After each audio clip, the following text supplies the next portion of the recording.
You can be honest about the things that you want. You don't have to sugarcoat it to appease anybody else. You don't have to water yourself down to make other people comfortable.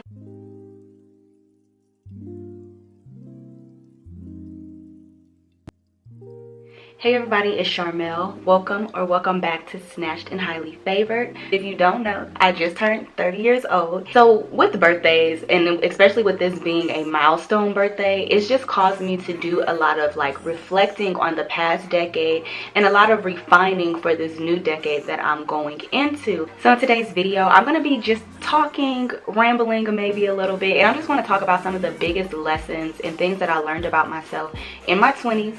So I can say that the biggest lesson that I've learned over the last 10 years is that sometimes it's you, okay? Sometimes you are the problem. And I know it's kind of hard to say, but another thing that I've learned is that I have to be honest with myself. And I feel like I spent a lot of time being mad about opportunities that didn't happen, being mad about opportunities that should have happened, holding on to resentment, hurt from what other people did. And the biggest thing that I've learned is that through all of it, I have the power. I am in control of the decisions that I make. So regardless of what outside factor contributed to my hurt, whatever outside factor contributed to my unhappiness, it's always up to me to figure out the next moves, to figure out the next steps. And so piggybacking off of that, another thing that I learned is that you for you and me for me, I'm always going to be my number one advocate. I cannot expect anybody else to advocate on my behalf better than I can advocate for myself. And I just had to realize, man, I was a terrible advocate for myself. And sometimes it's not necessarily intentional. I mean, I have videos where I told you guys I grew up very shy for once, and I do have a very reserved personality in general. When I'm with friends and families, obviously I let my hair down and I'm a little more free. But for the most part, in situations with strangers or people who I don't know on a certain level, I am very reserved, and it takes a lot to get a reaction out of me. I just feel like if something is not worth my energy, then I just kind of let it fly. But what I was doing was denying myself certain things that I wanted. Someone who I felt like had my best interest in mind, whether it's family, parents, whether it's a mentor, if I felt like they said that this was the best way to achieve something or that this is the right way to do it, I would go along with it even if I felt like it wasn't the right way for me. And that's something that I'm learning, that no, if I feel like I can render a better result, or if I just feel like I want to do something because this is what I want to do with my life, then I am, like I said, I'm gonna be an advocate for myself, and I'm gonna say no. Even though this may be the right way to do it, this is the way that Charmel is going to do it. And another thing that I had to be honest with myself is the amount of energy and effort I was putting towards the things that I wanted in life. I spent some years being mad about my current status in life. I just felt like certain things that I had expected to happen by a certain age wasn't happening. Or even here on YouTube, there are times where I felt like my channel should be bigger than what it is. My views should be better than what they are.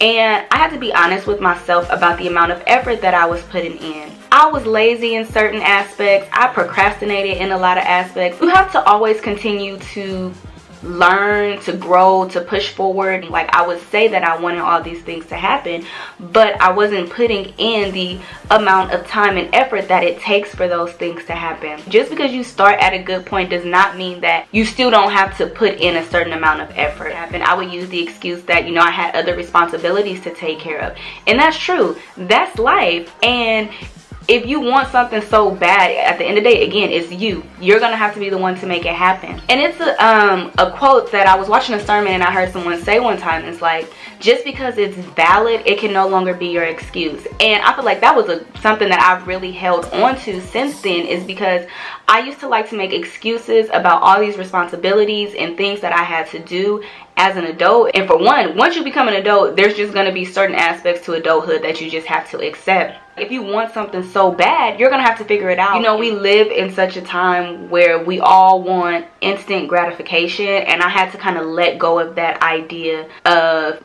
getting everything that I want right when I want it. There's sometimes that will happen. There are going to be some blessings that fall in your lap that you just did not expect to happen, and then there's going to be other blessings that you have to wait out. You have to be patient. You have to be diligent. You have to really seek God on another level for them to happen. It's hard because just of the times that we're living in, like, so much is so accessible to us like this, and so we expect everything to be accessible to us in that same manner, and sometimes that's just not going to be the case. So I had to work on my patience, and I had to let go of that idea of having instant gratification. And in general, with everything I'm saying, overall my 20s were good years. I had a lot of good moments in my 20s, but what I can say is that I feel like I did not live my life as fully and as boldly as I could have and as I should have. Like, I just want to wake up and live my life to the fullest capacity.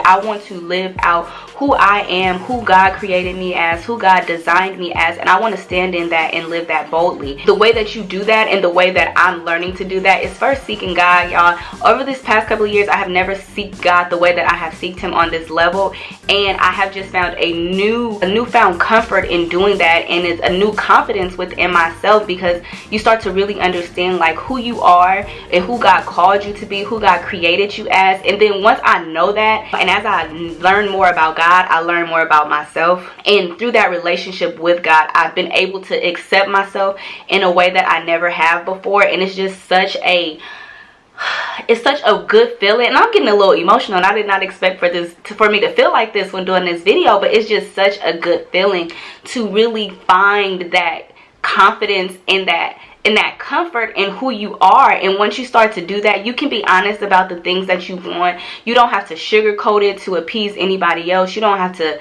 water yourself down to make other people comfortable. You don't have to boost yourself up to put on more than what you are. You can just be yourself and be happy and live boldly and fully. And yeah, I'm just so grateful to have reached this point. And I know that life is life, so it's going to be a lot of peaks, it's going to be a lot of valleys, but the way that I feel now, like, I just look back on certain things that I look back on certain periods of my life, and I'll be like, man, that time period could have been so much more fulfilling if I wasn't so in my head about certain things, or if I wasn't so insecure about certain things, if I wasn't downplaying certain parts of myself or downplaying the things that I wanted. Like, my life could have been a lot better, and I try not to dwell on that. And that's another thing that I'm learning, or that I've learned, is that you can't dwell on what happened. You only can learn from it and move forward. Another thing that I learned, and I feel like I just really started to get this one under control, but a big lesson that I learned in my 20s is forgiveness. And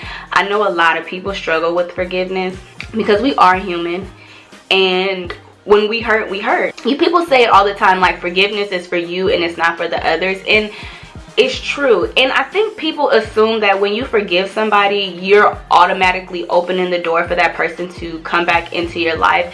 And that's just not the case. And once I forgive somebody, or I forgive a situation, I'm just releasing those negative feelings, that resentment, that hurt. Like, I do not want to hold on to unnecessary hurt, because the thing about hurt, and the thing about being the victim of the hurt, is that a lot of the times the people who hurt you, they go on and live their life. Like, your hurt doesn't even matter. They chilling, they living their best life. They not thinking about the ways that they hurt you, but you're the one that's left with all that pain and all that hurt. And for me, it's like, why am I holding on to this when that person doesn't even care about what they did to me? So I can forgive that person, I can forgive that situation, and again, it doesn't mean that I'm allowing them back into my life, but I'm ridding myself of that pain and just of everything encompassing that. It's easy to forgive people now. It just means that I'm done with it. Like, I can't give this situation no more energy. Like, I've had a lot of dating experiences within my 20s, and my heart has been broken. I've been cheated on. I've had some disrespectful things done to me. I've been used for money. I've been used for other things. And I can honestly say that I have no ill feelings to anybody I have ever dated in my life. I can see them in public and it can be cordial. I'm over that situation. Like, you hurt me, but it's good. And I've also reached up a level to where I understand that sometimes you're just not compatible with people. And I did a whole dating video at the beginning of this year, and I'll link it down below. And in that video, I talked about compatibility. It can be like a romantic relationship. It can even be your family. You have siblings, you have cousins, just family members who you're not compatible with. There's going to be jobs that you're not compatible with. There's just always going to be certain factors in this life that you're not compatible with. And it doesn't mean that anything's wrong with you. It doesn't mean that there's anything wrong with the other party. It just simply means that you guys are not compatible. You are not able to exist in the same space at the same time and everything be good. A lot of y'all cause an unnecessary hurt and unnecessary pain by trying to hold on to people, jobs, whatever it may be. They're trying to hold on to situations that you're just not compatible to. Once you understand that, it's just like such a freeing, liberating feeling. That's why I can forgive people the way I do, because regardless of how you hurt me, we're just not compatible. And I'm okay with that. And with us not being compatible, I forgive everything that happened with this whole interaction, and I'm going to go live my life the way that works for me. You can go live your life and do the things that work for you, and we can be good. All parties can be happy and everything is good. And Amanda Seales, she's always saying she is not for everybody and everybody is not for her.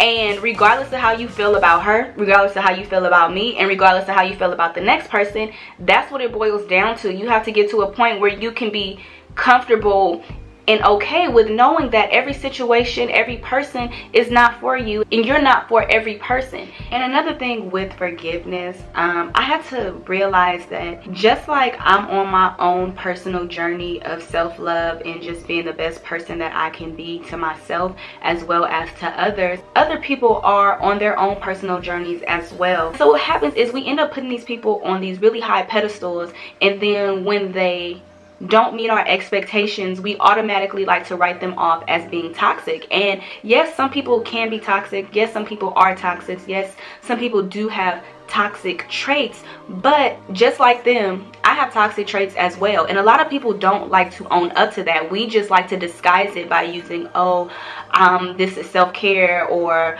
I'm learning this about myself, trying to be all of this. But it's like, no, what you're really doing is ridding yourself of those toxic behaviors or those toxic traits. And we like to color it up when we talk about ourselves, but when we talk about other people, it's just they're toxic. And we don't allow any room for grace or for growth. And like I said, forgiving a person doesn't mean that you just allow them in your life and you allow them to treat you any certain way. But I understand that you're on your own personal journey to overall healness and wellness, and I support you on that journey, just with me not in the picture. Yeah, forgiveness was definitely a big thing that I've had to learn, but it's definitely a rewarding thing to do. Once I started forgiving others, I was also able to forgive myself more. I didn't realize how high of a pedestal that I put my own self on, in which we should always consider ourselves the prize. But what happens when you put yourself on such a high pedestal and then you don't reach your goals? The more time I spent dwelling on the hurt and pain of how somebody else treated me, I was also spending that time dwelling on the hurt and pain of my own shortcomings. I would be mad and I wouldn't forgive myself for it, and then it just kind of created a snowball effect to where I was underperforming in everything. Sometimes you're like, how did I even get here? Like, I didn't realize how bad I was treating myself. I had to forgive myself for that. Like, yeah, I fell short, but like, I'm still okay. Like, you can still reach that potential. You may have failed, you may have had some setbacks, but your life isn't over. Yeah. The biggest thing I learned in my 20s is that I was the problem. I was the issue. The whole self-care movement is really big right now, and I do love watching self-care videos, watching self-care tips, but it's also really important to make sure that we're not spending so much time focused on the outer aspect of self-care. Those things are important, but we also want to just make sure that we're digging deep and getting to the root of what we're actually caring for. Because I feel like, you know, the spa days and all of that. That's just like a treatment for the symptoms, but you have to get to the root cause of the symptoms and really figure out what's causing me so much stress in my life to where I need to have a spa day 3 times a week. Like, all the outer stuff is good, but also make sure you're taking care of your inner wellness, your mind, your body, your spirit, all of that. And yeah, I think that's it for this video. Thank you all for watching. Don't forget to like this video, subscribe to my beauty channel as well as my self-love commentary channel, Snatched and Highly Favored, and follow me on Instagram, Snatched by Charmel, and I'll see you all in my next video.